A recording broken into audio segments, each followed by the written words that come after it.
Hello aviators, you're joining with the Aero Technicians YouTube channel.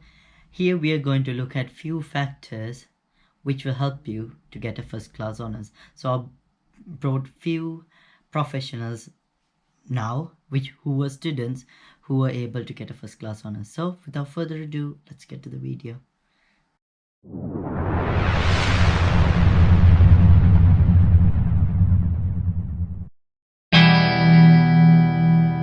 Hello.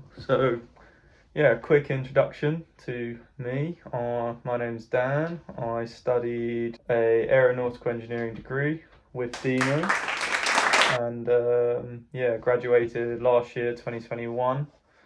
Hi there, my name is Faye and I'm a graduate design engineer in an aerospace design company. Recently I just graduated with MN in aeronautical engineering with professional experience from University of Salford, in which I obtained my first class honors.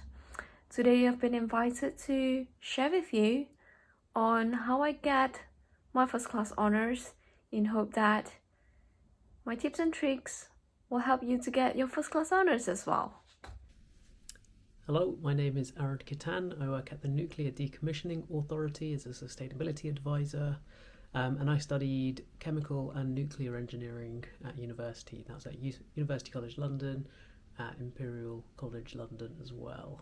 Hello, my name is Dinwan Galwata and I'm the content creator of the Aero Technicians YouTube channel. So I attended two universities, one in Malaysia called Nilai University.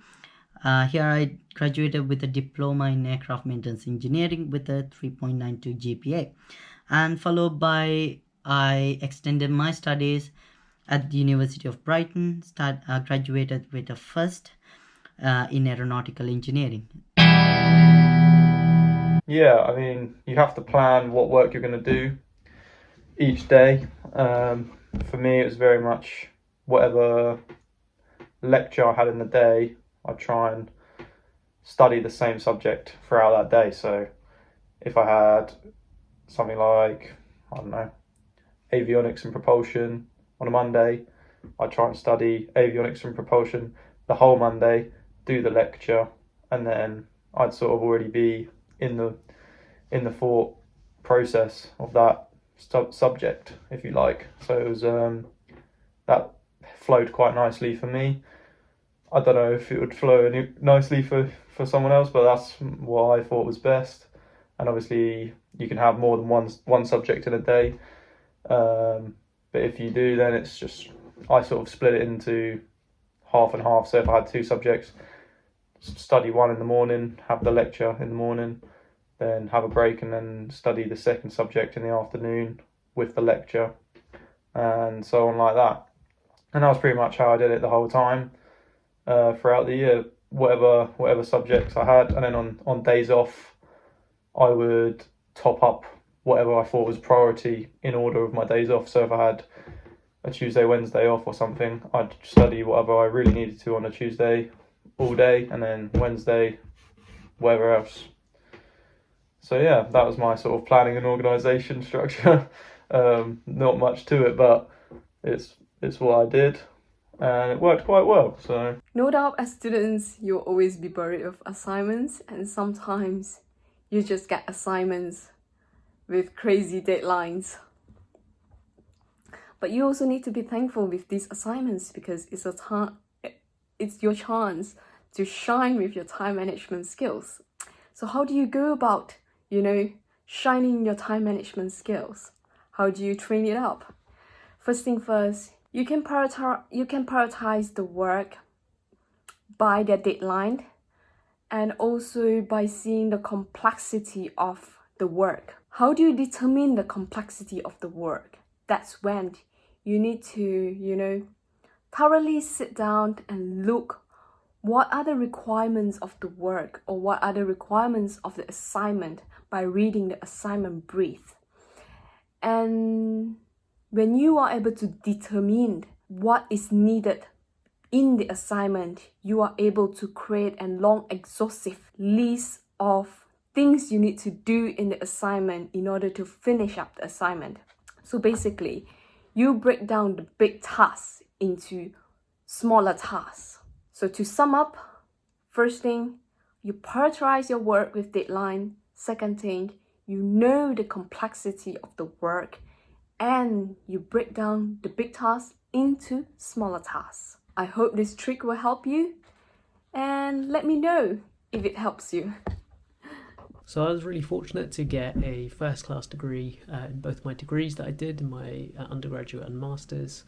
And a key part of that was just trying to plan and be as organised as possible. So I'd keep a list of all the topic areas that I needed to cover, what I would cover kind of each day roughly, and not get into the granular minute by minute, question by question, but just broadly, i.e. in this morning I would cover a topic area, in this afternoon I would cover a topic area, in the evening I would cover a topic area, and then intersperse them with exam questions where possible. Well, planning and organization, this is something that most students find difficult to do, but it's not that difficult when you know what you need to achieve.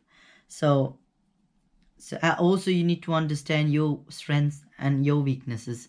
So if there's a part that you're not really good at, where you need extra help, you need to stress more on them rather than the ones you're good at, because some students tend to be like, okay, I'm really good at that, I'm not good at this subject or the module, so I'll just do my maximum on the one which is good. But if you can get that weak part to the same level as your the part with more strength, you have successfully done your planning and organization. So in my experience, what I used to do is I do a timetable, study timetable, which is like I study from this time to this time, and then I extract a block version of it, which I can show you how it works. So this is my year's timetable, what I used to do when I was doing my O-levels and advanced levels. So this is my study timetable. These are the times that I'm free and I'm studying, and this is the version which is extracted for each subject that I have. I break it down into different parts, so I make sure that I finish it on time, my studies, and I make sure I got plenty of time to do my assessments and do practice questions and get ready for the exam. I studied quite long hours, not ridiculously long, and I had breaks in between, but it would sort of be like a day at work. I saw it as like a day at work, so I'd wake up in the morning, have breakfast, and then sort of straight in 9 o'clock-ish, I think I'd start. And yeah, depending on when your lecture is, try and plan it around that. But if I had like a day off, completely day off, I'd have study in the morning, start at 9, maybe finish at like 12, so 3 hours, have lunch for an hour, and then go again until sort of like 4 or 5, which is quite a long time in without stopping, but it didn't feel like a strain to me, really. I just sort of powered through it.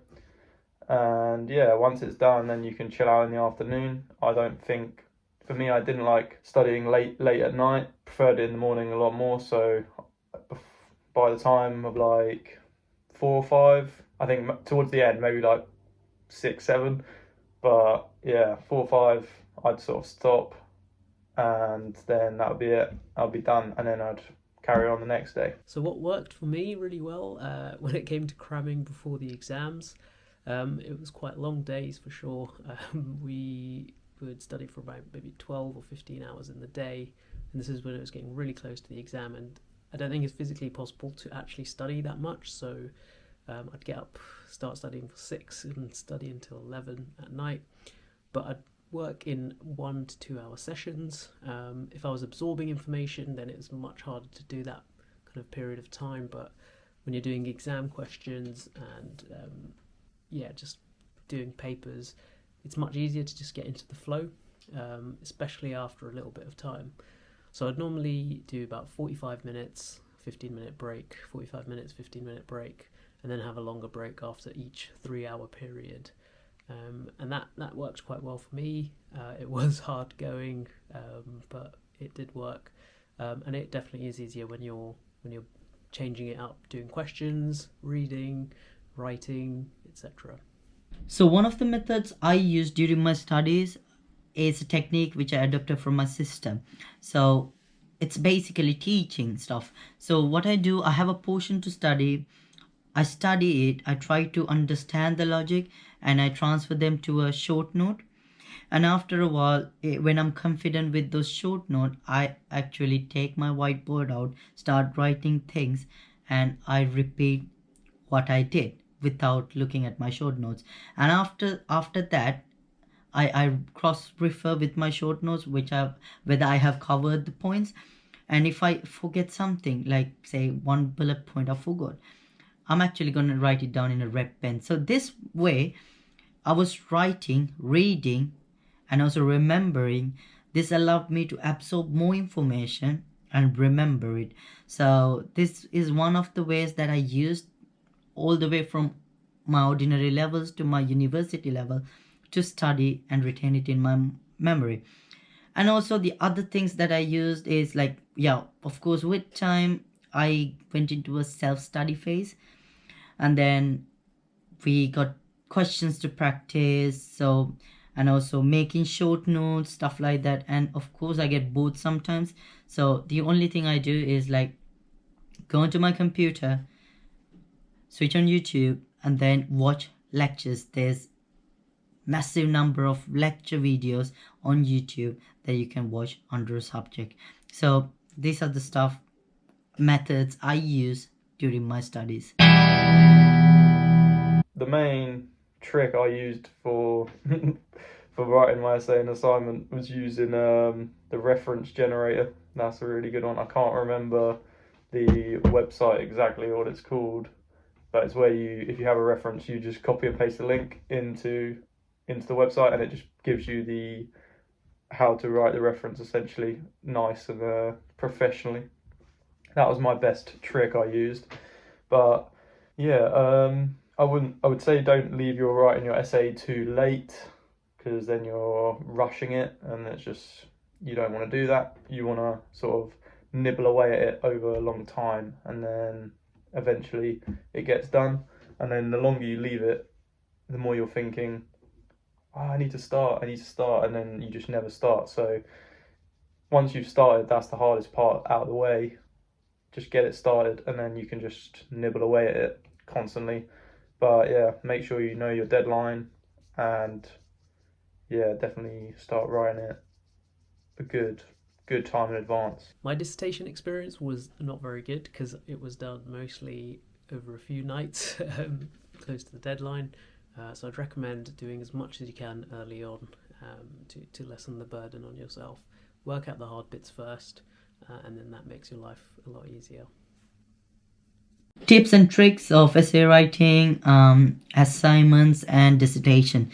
So before jumping into this question, I would like to mention two of the softwares that I use. These are online softwares. In writing anything, this helped me a lot during my writing. One is Grammarly, and then a dupli checker, because Grammarly you have to pay to get some additional help, which is like plagiarism. You can check plagiarism and stuff like that, but you need to pay. As a student, you can't afford this. So what I used was Grammarly, a free version with dupli checker. So when you write something, of course, like when you write something, you are using stuff from other research you're doing, like that's there. You can't just come up with something new and put it there. I mean, these writings are to understand that you know what you're talking about. So that's why plagiarism comes into action, because most students, what they do is search through the internet, get things, put it onto a Word file, convert it to a PDF, send it off, and then when you check plagiarism, you won't get any git marks.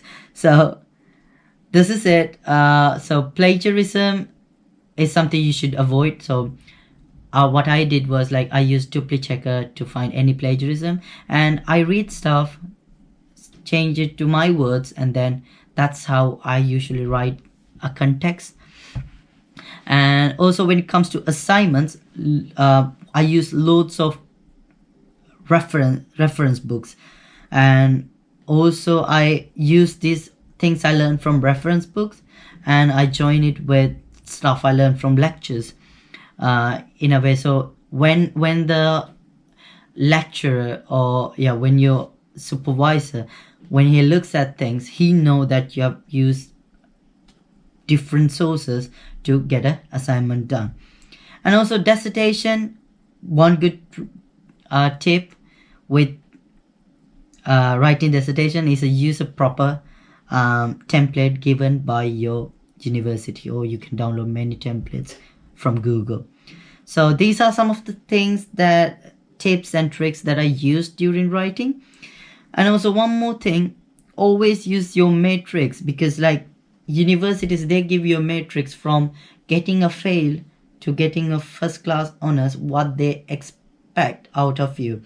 So what I usually do is like this scoring matrix, I always go to the first class section, and then I take whatever I do. Okay, for an example, there should be something like the student must demonstrate a practical aspect of this and this. So I make sure that I do include practical aspects of something that I did. Oh, so there's loads. I mean, in your screen you can see now this was my matrix given from University of Brighton. So I always go to the first class honor section and always take them out. I also read through up until failure, because some of the things are not necessarily mentioned in the first class honors. Like there'll be second upper section that you might have some points that you don't have in the first class honors. So I actually use them and add into the first class honors, and you tick them while you do it. So in this way, you know your context has everything that you need to get it to a first class results. So this is one big tip that I'm telling you. Use your matrix, make use out of it. If you can't understand anything out of that, go back to your lecturer, ask, what is this, what does you expect out of it? Because there's no harm in asking someone, and there's no stupid questions. Okay, so please do ask questions. And also, if you write in something that you don't really understand, you're just doing a big mistake, because examiners or the supervisors can spot you directly, or you're just beating around the bush and you're not writing anything there. I mean, there's this thing called KISS, keep it short, stupid. So I use that a lot. Like if I don't know how to explain something, I just keep it short and simple. So these are my tips and tricks in writing. As a very competitive person, results is always what motivates me. But result alone is not enough, because sometimes it can give me unnecessary stress, because I will be thinking, what if I cannot get the result I wanted? But when things, at times when things go so rough, so hard that I wanted to give up, I always remind myself of the reason why I studied this course in the first place, and what I really want to get out of this. Because of these two questions, it really has kept me persevere until the end of my degree. Staying motivated can definitely be quite challenging, especially when you've got long drawn out periods. But just reminding yourself of what your goal is, what you're trying to achieve, I think helps. The changes you're trying to make, the benefits you're trying to bring. So a constant reminder of that is good, and the better you do in your degree does set you up to be more successful. Well, the end goal always keeps me motivated and on track. So whatever I do, like there were some instances I wanted to give up, and like there were some points in my life that I was like, I can't do this. Like, but then again, thinking about the end goal, what I need to achieve, just gave me that driving force to like get up from my bed and do that piece of research, do that piece of assessment, and do that piece of preparation. So this actually gave me that force that kept me going. And also I use things like, I make sure that I have my goal like represented in front of me every time. So you can use your room, you can use your toilet, like just stick somewhere, write down your goals and stick somewhere that you can see every day, every morning. So what I usually do is I'll put it in my lock screen. So all the goals and actions that I need to achieve in the next 5 to 10 years. I mean, 5 to 10 years is a long time. That's how I do it. I know where I'm gonna be in 5 years. I know where I'm gonna be in 10 years. So you know where to work. But if this is really hard, just make short-term goals. Like, okay, by next week I'm gonna finish my propulsion module as an example. Or by next week I'm gonna get my clothes washed up. Like these small things will be really helpful when it comes to your studies as well. It's not only the study related matters, the simple things that you do, like prepare my bed in the morning, write it down somewhere so you know. So it makes, do it as a habit, and like, so you know your priorities, and when you achieve these small steps, you'll be more motivated than the morning before to go and achieve your dream, like these small goals. So to keep yourself motivated, that's one thing. Just, and also if you're not motivated in what you're doing, like if you're not, just say you're doing aircraft engineering but you always want to go and fix cars, you're in the wrong job, so, or you're in the wrong degree. So find yourself a degree or a study, a major that helps you to like bring the best out of you. So you know that you're going to wake up in the morning and you're excited. Oh, myself is like, I wake up in the morning, I read through stuff, and I see like, oh, 737 max collapse out of the sky. I was like, I'm sad on that day. Because like I'm into aviation in that way. Like I like to know what's happening in the aviation world. So that actually keeps me driving and research on things and get my master's done. So these are my plans. So these small things will really help you in the long run. So I've pretty much done that already, but yeah, it would be sort of wake up, have a nice hearty breakfast, get the energy in, then yeah, start around 9 o'clock, smash out whatever uni lecture, that subject I had that day, I'd smash that out all day, or try to, and then it's sort of, you're zoned in, you don't have to think about any other subjects that day, it's just that subject for that day. And yeah, I'd try and do 9 till 12 or 9 till 1, have a break, have an hour lunch, and then go again from 1 until whenever. And yeah, 1 till 5, that's 4 hours, so that's like 7 hours studying. It's quite a long time. That's probably around about what I did most days, so 7 or 8 hours. And yeah, you just need to make sure you have enough work or study to do in that time is important. You need to, whatever subject you have, I did past papers, I did the practice questions for advanced materials, like just smashed all of them out. As soon as I smashed them all out, maybe go through them again. Any like maths related ones, I sort of, if I did them all, I'd do them again and just change the numbers, and then you can practice like that, just practice the method. But yeah, make sure you get in a good amount of time. I'd say treat it like a day at work. Yeah. Wasn't really a typical day actually as a university student. The most typical it would get is maybe have 4 to 6 hours of lectures a day in 2 hour blocks, a lunch break, having time to go to the library, going out if that's what you're up to. But yeah, that was always fun. Sometimes being hungover was a big part of it too. So yeah, definitely remember to have fun.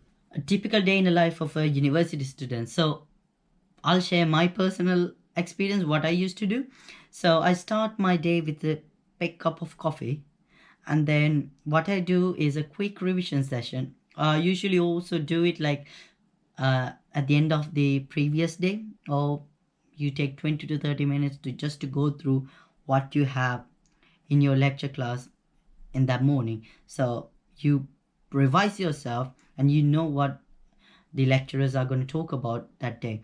So I do this for 20 to 30 minutes. And something that I didn't do in Nila University, Malaysia, but I did in University of Brighton, was going to the gym. So I hit the gym, work out for like 1 to 2 or 1 to 1.5 hours. And this keeps me energetic and like fresh. So after that, I go to the university, do my lectures, come back, and then at the end of the day, because like when during my studies in the United Kingdom, it was online learning. So what you have to do is you will be sitting in one place for 8 hours, 5 hours. So in this way, that's why I said like, look, I need to do some external activities. So I hit the gym, and then after at the end of the day, you got one big thing to do. You have the short notes that you jot down during the lecture session, and you have your module, which is given by the university. It's kind of like a textbook. And then you got your reference books, and then you also have examination question papers, past papers. So what I used to do is I have one separate book for like good writing in the sense like not short notes, not stuff that I write down from YouTube. This book contains everything that I write down. So I write down the short notes, I read through the module, and I read through the reference books. I make a summary of the portion that we studied that morning, and after that, on the next page, I get some questions which are under this module or the section that I studied, and I try to do the questions. So I use the notes in the book to try and answer these questions that I have in my past question papers.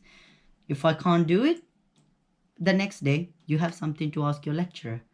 So if you see students like who are really smart asking questions during the lecture, and you're like, oh, where did he get that question from? Like, yeah, maybe he got it from a reference book, maybe he got it from a past paper.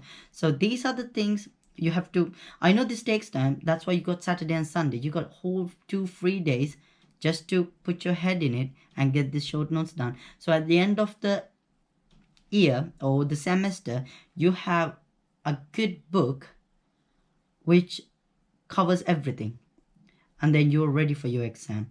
So if you read this book and if you get your questions done, I mean, I don't think there's anything else you need to do to get first class honors.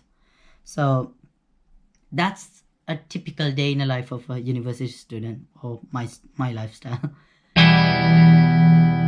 So exam prep is a bit different to presentation prep or viva prep. Obviously, for exam, it's most likely, well, it's going to be you on your own. So you want to have all the knowledge. You want to revise as many past papers as possible.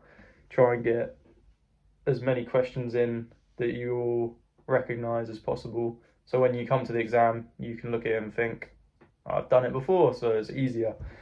That's probably the best thing to do for exam. If you have past papers or your lecturer gives you them, make sure you use them 100%. Presentations and viva, slightly different because you'll probably be with a group, and the best thing I can say is try and practice with your whole group, do a run through, film yourselves, or just film the audio over. If you're doing a presentation on Teams, you can record your teams. That's what we did, I think. Just film it, run it through, make sure you're in the time frame they give you, because you're only allowed a certain amount of time. You can't run over, and that's very easy to do if you're not timing it and you don't pay attention. You have to have sort of, everyone's got to say their stuff in a certain amount of time. If you don't do that, it will just run over, and then it's not good. You'll miss stuff out, or you'll get cut off at the end. So you don't want to lose any marks doing that. And obviously you want to know what you're going to say. You don't want to come to the Viva presentation and be the first time you're all doing it, because it's just, you'll be more nervous. You won't know, you won't be prepared, and you'll just think, you'll be like crumbling under the pressure. If you've done it before, then it's just like rinse and repeat. You know what you're saying, and it's just so much easier. But you have to make sure you tell everyone in the group, like, we got to do practice. Some people might not want to. You'll just have to do it without them, I guess, but really try and persuade them to like get involved, which most people do anyway. And yeah, that's pretty much it for the presentation and Viva exam prep. I think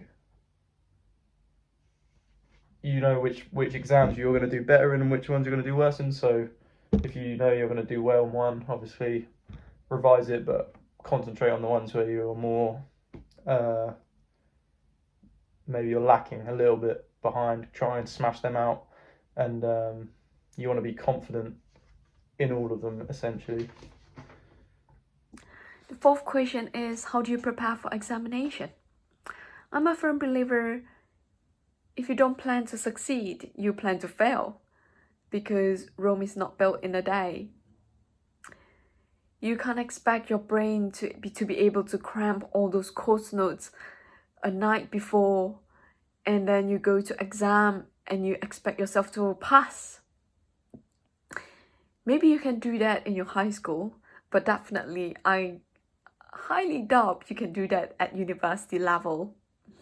And if you pass, you are a lucky brat. And you don't want to do that when you aim to get a first class honors. Okay, the first step or the first tip to prepare for your examination is to know what you need to study, to know what you need to prepare. And first thing first is to have an exhaustive list of the topics and the subtopics that you need to study. And after that, you create a schedule for you to stick to and study months before the examination. And use whatever techniques that works for you during studying, and avoid distraction. Make sure you're at your comfortable place, that you're able to study, or maybe you can even have a group study with your mates. And having only input is not good. You need to have output, which brings me into my second point of practice questions, practice examination questions. And this is usually done by doing past year's papers. Usually you can find them in library archive. They usually have like past 3 to 5 years of papers. You can practice over them, and have a feel of how questions are being asked in exam, and how the topics that you are studying is being asked. And by doing questions, you are able to know where's your weakness. You're able to know what you understand and what you don't understand. And when you don't understand something, have a list of questions. Write a list of questions that you don't know, and either you go back and refer your course notes again, or set an appointment with your lecturers, sit through with them and ask them specific questions that you don't understand. So asking questions of lecturers is the third point. And the day before the examination, make sure you sleep 8 hours, make sure you have ample rest, and yes, hopefully you are able to win your exam during your exam on the examination day. And after the examination day, don't think, oh, I've screwed up my exam, I've screwed up my paper, I should have do this, I should have do that.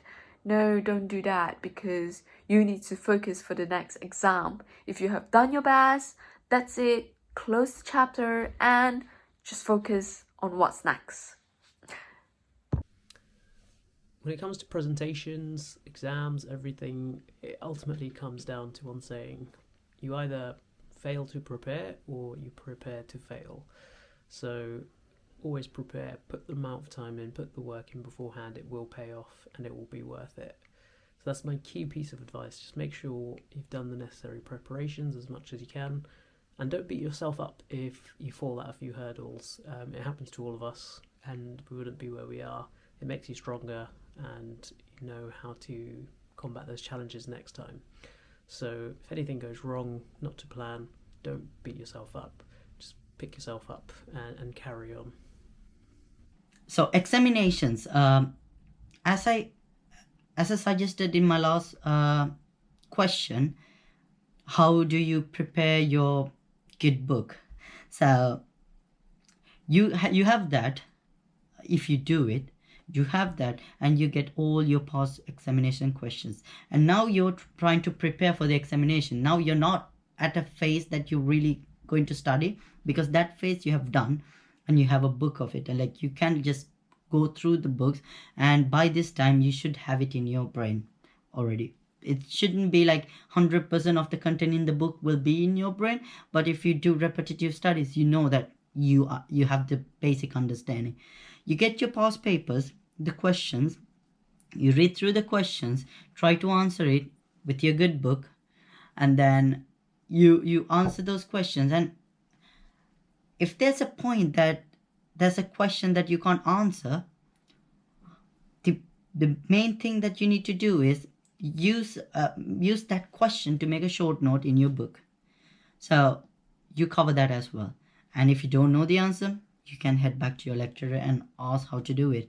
Because since you have done this revision up until the examination preparation time, you have a good book, you have your question papers. If there's any question that you can't answer, please try to make a note out of that question and try to practice it. And then the next thing is a good sleep is always important. There were some times that I didn't sleep for my exam. I just tried to study through and then went to the exam. But during the exam, I'm actually like, I can't actually concentrate.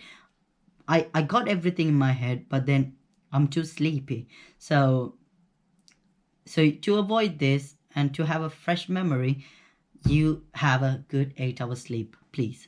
So this is for examination. And when I talk about presentations, if you're in a group or if you're presenting individually, there's one and only thing to do is practice, and practice. Go in front of a mirror, or if you're in a group, practice in a Zoom call, or you got MS Teams, like get together, practice, run it like 3 to 4 times how you're going to present. These tips actually helped me during my university, and we got good remarks from the lecturers like, oh, you well presented, you're well prepared for this. Yeah, because you practice. And the other thing is, try and avoid reading everything on the slide. Put few things of your own experience. Like if you got 3 points on your slide, try to put something that you personally experienced during that section. Try to explain something, because slides, it's there, everybody can see it, but what they need is something of your own. So avoid repeating everything on the slide. And the next thing is practice with your team, or write down some questions that you think the audience might be keen. They might ask you back, because during a university presentation at the end of the session, people will ask you questions. So if you prepare everything, like prepares a set of questions that you think that might be helpful during the question and answer session, write them down and try to get the answers right. So these are the things that you can get points on. So remember, practice, and then practice the questions, and avoid reading the slides. And the next thing is viva. So viva is usually happens at the end of your thesis or dissertation, where an external examiner will come and examine you for your thesis or your project you did. Something that all students should remember is that it is your dissertation, or it is your thesis. It's not lecturer's thesis, so the lecturer won't have any clue on what you're gonna say, because it's not his one, it's yours. So don't be scared to share things that you have in your dissertation. Give them a summary, give them a copy, and then they would read it then and there, and then they would ask questions. But you should be well aware that you know their dissertation or the project more than them.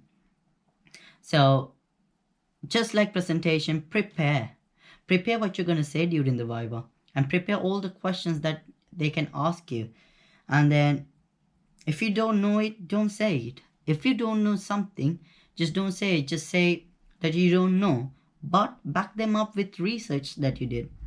If you really don't know something, just say, oh, these are the research I did, and according to Google, or according to whatever, this and that. But never try to build something up there, because they know when you're lying. So just don't do it. So these are my pieces of advices for examination, presentation, and viva. Hope it helps. What really helped me as an upcoming student is